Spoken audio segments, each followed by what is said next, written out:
Një aksident i rënd ka trondittur aksin e Unazës Lindori në Tiranë pranë rreth rrotullimit të Tegut, duke lënë pas një viktimë dhe 2 persona të plagosur.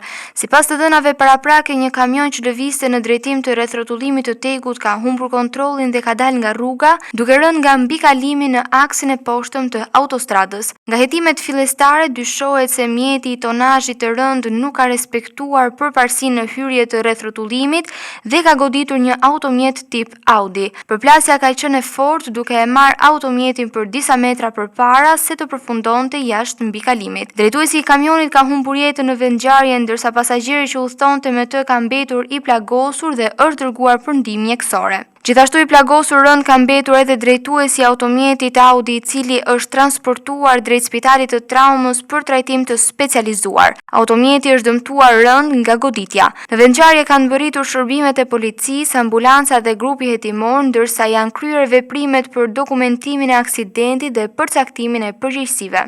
Për shkak të aksidentit të rënd, trafiku është rënduar ndjeshëm në hyrje të Saukut dhe në drejtim të Elbasanit, duke krijuar rradhë të gjata automjetesh.